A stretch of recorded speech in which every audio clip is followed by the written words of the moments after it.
For those of you I told I would be making a YouTube video based on the pros and cons of the Dallas Cowboys offseason, here it is.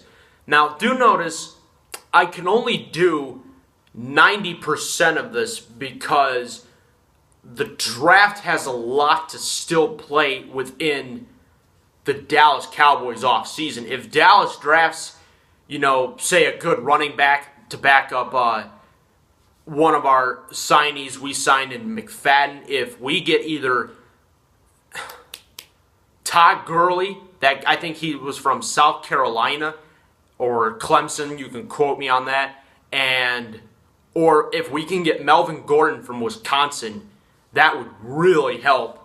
I think that would really help Dallas's bids because, Dallas, of course, I'm going to start with the cons here. DeMarco Murray was the biggest con. Losing DeMarco Murray was by far the biggest centerpiece of Dallas's cons within the offseason. The fact that Dallas didn't have enough money to retain both Dez Bryant and DeMarco Murray really shows you that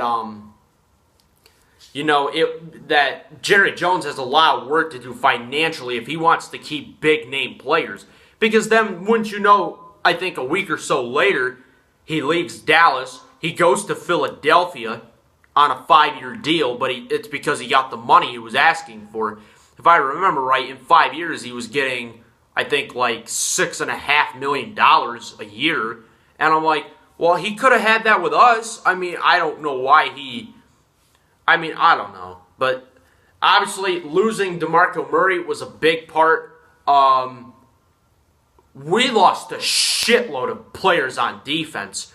And you guys heard me from the beginning that, of course, the purpose of NFL games in this day and age is the defense, and the defense.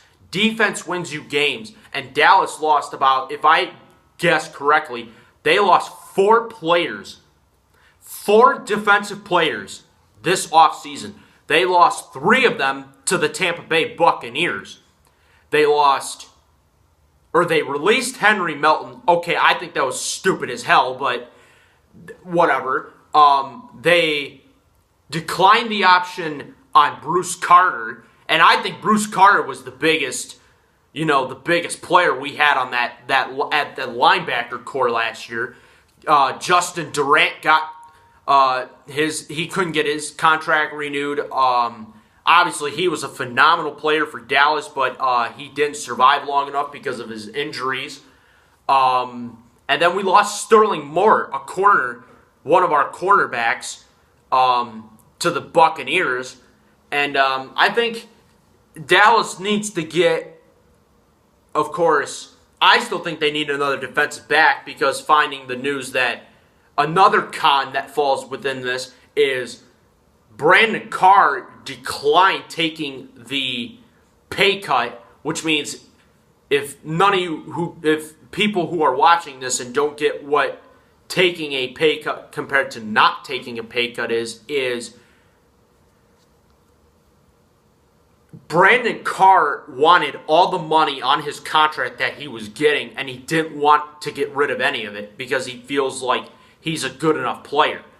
I personally think Brandon Carr has had a bad tenure in Dallas. I think he's had a very bad career with the Cowboys, and I think if he doesn't step his game up this offseason, I think we might be kicking Carr out the door because I think he has 2 more years after last year. But now I'm going to go with the pros. The good news is we're going to get Sean Lee back. He was one of our linebackers we lost in spring training games or in the offseason of last year. He tore his ACL and he was done for the year. We signed this Andrew Gashker from the Chargers, and I don't know the guy, and I hope he does well. We signed Keith Rivers from the Buffalo Bills. I think he's a phenomenal linebacker. I've seen very little of him, but I think he's very phenomenal. But obviously the biggest piece we signed was Greg Hardy. Because, of course, if you don't know, Greg Hardy was the guy involved in the domestic violence case a couple years ago. And I think people gave him too much scrutiny because, of course, people were claiming, he didn't deserve to be back in the NFL, and he deserved to have been sentenced to prison for, supposedly beating his fiance or his wife or whatever. Let's just say his girlfriend in this case. And another big piece we signed Darren McFadden. But now, of course, in my opinion as a Dallas fan, it's not CNN breaking news. It's not like, the news of like Ndamukong Suh when he decided he was leaving Detroit and taking all that talent to South Beach with all that money and joining the Dolphins.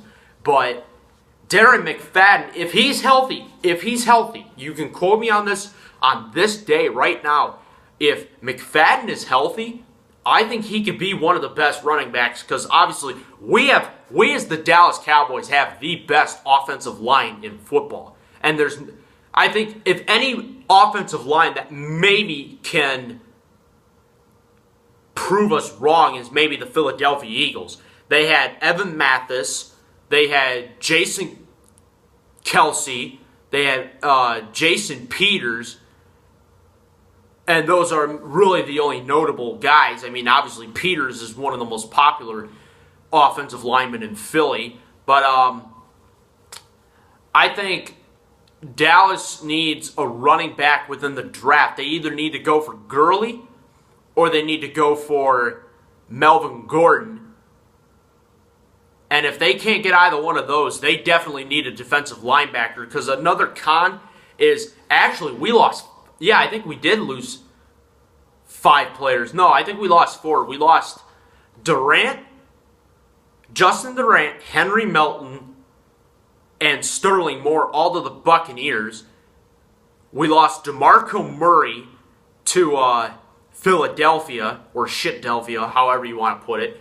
But obviously the 4th player on defense we lost was another defensive tackle left us to go to another rival, except it's not the Eagles. It's those pussy motherfucking New York Giants. George Selby going to the New York Giants on 1 year.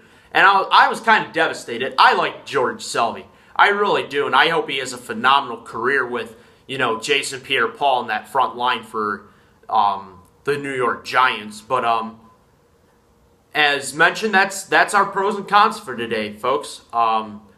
If you liked the video as a Cowboy fan, if you want to discuss something different, don't forget to comment on my comment section below.